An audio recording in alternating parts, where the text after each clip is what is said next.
आप सब लोगों को मेरा नमस्कार, सबको मेरा प्रणाम।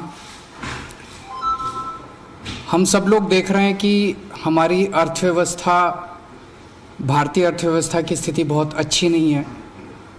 भारतीय अर्थव्यवस्था काफ़ी नाजुक दौर से गुज़र रही है। हम सब लोग देख रहे हैं कि किस तरह से डॉलर के मुकाबले में रुपया दिन प्रतिदिन कमज़ोर होता जा रहा है, और इन सब चीज़ों की मार हमारे देश के एक आम आदमी को भुगतनी पड़ती है। ऐसा क्यों है कि आज भी भारत एक विकासशील देश है। 75 साल हो गए आज़ादी को, आज भी विकासशील देश, गरीब देश माना जाता है। हम सब चाहते हैं कि भारत विकसित देश बने, हम सब चाहते हैं कि भारत अमीर देश बने, और हम सब चाहते हैं कि हर भारतवासी, भारत का हर परिवार अमीर परिवार बने। इसके लिए बहुत सारे कदम उठाने की ज़रूरत है, बहुत सारे स्टेप्स लेने की, बहुत सारे एफर्ट्स करने की ज़रूरत है। हमें बड़ी संख्या में स्कूल खोलने हैं, हमें बड़ी संख्या में अस्पताल बनाने हैं, हमें बड़ी संख्या में बहुत बड़े स्तर के ऊपर बिजली का, सड़कों का इंफ्रास्ट्रक्चर को तैयार करना है। लेकिन एफर्ट्स तभी फलीभूत होते हैं जब हमारे ऊपर देवी देवताओं का आशीर्वाद होता है।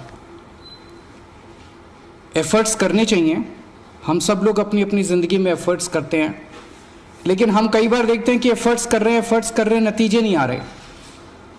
उस वक्त लगता है कि अगर देवी देवताओं का आशीर्वाद हो तो एफर्ट्स फलीभूत होने लगते हैं, एफर्ट्स के नतीजे आने लगते हैं। परसों दिवाली थी।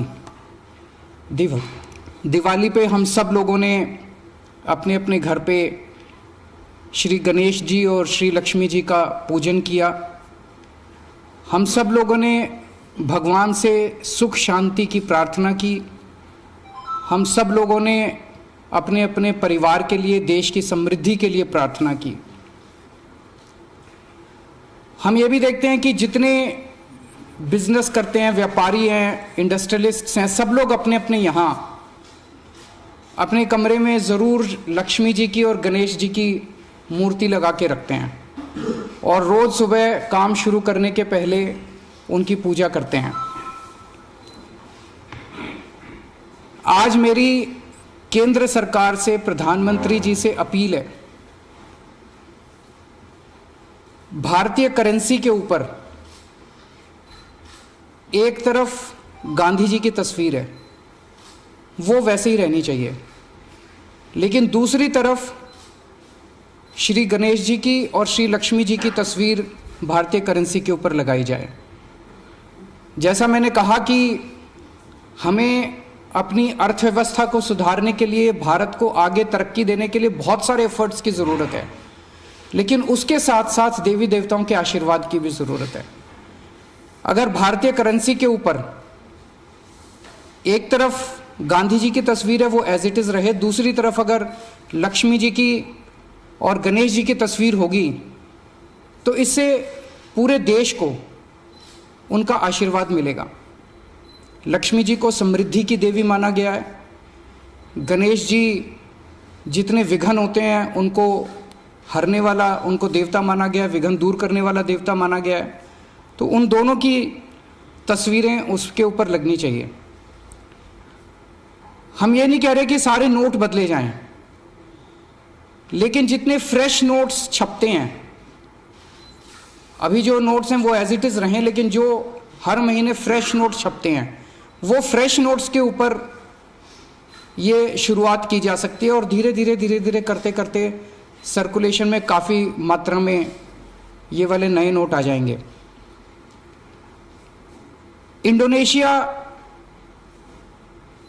एक मुस्लिम कंट्री है, 85% से ज़्यादा उनकी आबादी मुस्लिम है, 2% से कम हिंदू हैं वहाँ पे, लेकिन उन्होंने भी अपने नोट के ऊपर गणेश जी की तस्वीर छापी हुई है।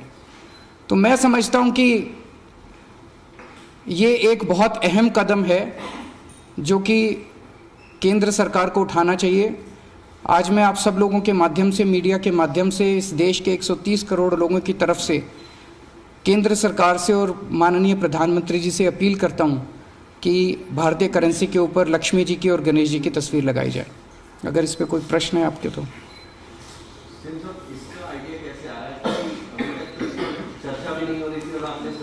अभी परसों दिवाली का जब पूजन कर रहे थे तो उस वक्त मन के अंदर एक भाव आया, उस वक्त मन के अंदर एक ये बहुत स्ट्रांग भाव आया कि अगर भारतीय करेंसी के ऊपर अगर ऐसा हो, हम सब लोग पूजन करते हैं, सब लोग भाव से पूजन करते हैं, तो अगर भारतीय करेंसी के ऊपर भी ये हो, मैं ये नहीं कह रहा ये करने से मात्र से केवल अर्थव्यवस्था सुधरेगी, बहुत सारे एफर्ट्स करने की ज़रूरत है, लेकिन वो एफर्ट्स तब फलीभूत होते हैं जब देवी देवताओं का आशीर्वाद होता है। जैसा मैंने कहा कि हम किसी के खिलाफ नहीं बोल रहे, हम ये नहीं कह रहे इसको हटाओ, उसको रखो, उसको हटाओ, किसी के भी खिलाफ नहीं है। और जब इंडोनेशिया कर सकता है तो हम भी कर सकते हैं, इसमें किसी को आपत्ति होनी नहीं चाहिए। और सबकी समृद्धि की बात हो रही है, सबकी संपन्नता की बात हो रही है, पूरे देश की संपन्नता की बात। सर, कोई दूसरे विशेष समुदाय का व्यक्ति अगर इस बात को उठाता है, जैसा मैंने कहा कि अगर इंडोनेशिया कर सकता है, इंडोनेशिया ने भी श्री गणेश जी को चुना, तो हम भी कर सकते हैं, हमारे देश में भी हो सकता है। और लक्ष्मी जी के साथ, लक्ष्मी जी एक ऐसी देवी हैं जिनको समृद्धि और संपन्नता की देवी माना गया है। ऐसे में आरोप लग सकते हैं कि आप हिंदू को काट रहे हैं। आरोप लगाने वाले तो 100 आरोप लगाएंगे, आरोप लगाने दीजिए, लेकिन मुझे लगता है कि आप किसी से भी बात कर लीजिए। मैंने पिछले कुछ दिनों में कई लोगों से बात की, सब लोगों को लगा कि ये बहुत अच्छा आइडिया और ये होना चाहिए।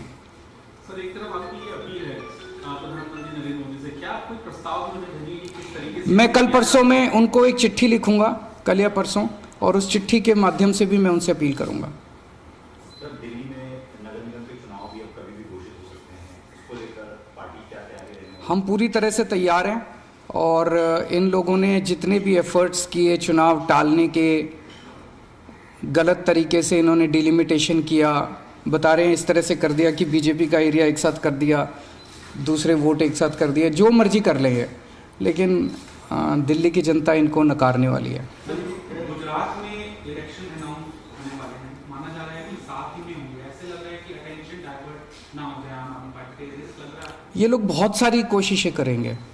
जो भी असुरी शक्तियाँ होती हैं वो सच को दबाने के लिए, ईमानदारी को दबाने के लिए पूरी कोशिश करती हैं। ये सब, जैसे मैंने कहा, ये सब असुरी शक्तियां हैं जो हमारे खिलाफ इकट्ठी हो गई हैं, और ये जितना मर्जी कुछ कर ले, ये जनता को दबा नहीं सकती। जनता की आवाज़ है, जनता, दिल्ली की जनता ने देखा कि आम आदमी पार्टी को स्कूलों की जिम्मेदारी दी, इन्होंने स्कूल अच्छे कर दिए। आम आदमी पार्टी को अस्पतालों की जिम्मेदारी दी, इन्होंने अस्पताल अच्छे कर दिए। तो अब दिल्ली की जनता कह रही है एक बार इनको सफाई की भी जिम्मेदारी देंगे हम। तो जनता मन बना चुकी है, ये जो मर्जी कर ले, जनता की इच्छा को नहीं दबा सकते, सच को नहीं दबा सकते, ईमानदारी को नहीं दबा सकते। देखा है आप लगातार डेटा शेयर कर रहे हैं प्रदूषण को लेकर, किस तरह से स्थिति आप देख रहे हैं, आगे क्या प्लान? दिल्ली के लोगों ने पिछले कुछ सालों में प्रदूषण के ऊपर काफ़ी काम किया है, काफ़ी मेहनत की है, उसकी वजह से प्रदूषण में गिरावट आई है, ये अच्छी बात है। प्रदूषण बढ़ा नहीं है।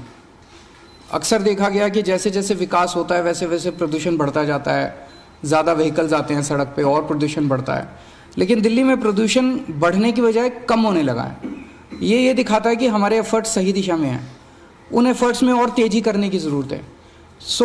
जो नतीजे आए हैं वो काफ़ी उत्साहवर्धक हैं, लेकिन हम उनसे सेटिस्फाइड नहीं हैं। अभी हमें और भी बहुत आगे जाने की ज़रूरत है, और हम दिल्ली को दुनिया का सबसे क्लीन एयर वाला शहर बनाएंगे। निगम चुनाव से जुड़ा सवाल है, क्योंकि जिस तरीके से इन्होंने कहा कि हो सकता है बराबर नहीं चुनाव हो, तो ऐसे में क्या एक मनीष जी, क्योंकि लगातार हम देख रहे हैं हमलावर हो रहे हैं बीजेपी पे भी और निगम के मामले पे भी, तो क्या ऐसा हो सकता है कि जब एक तरफ आप लीड करते हैं दूसरा मनीष लीड करे पूरे चुनाव, कोई निगम? जनता चुनाव लड़ेगी, आप देखिएगा। दिल्ली की जनता इधर चुनाव लड़ेगी और गुजरात की जनता उधर चुनाव लड़ेगी। इधर दिल्ली की जनता इनके 15 साल से के कुशासन से दुखी है, उधर गुजरात की जनता इनके 27 साल के कुशासन से दुखी है। अगर मैं आपसे पूछूं, आप इनसे पूछ लीजिएगा, ये भी पीसी करते हैं रोज़, कि 15 साल के शासन में बीजेपी ने एमसीडी में एक काम करा हो इन्होंने। मैं चैलेंज करता हूं आज, एक अच्छा काम गिना दें कि हमने 15 साल में ये एक अच्छा काम करा है। एक काम। भारतीय जनता पार्टी 15 साल से दिल्ली नगर निगम में काम कर रही है, एक काम गिना दें जो इन्होंने अच्छा किया। गुजरात में 27 साल से काम कर रहे हैं, एक काम गिना दें जो इन्होंने अच्छा किया। और आम आदमी पार्टी ने 7 साल में क्या अच्छे काम किया, बाहर सड़क पे चले जाना, किसी आदमी से पूछ लेना केजरीवाल ने, कि वो आपको गिना देगा। Thank you.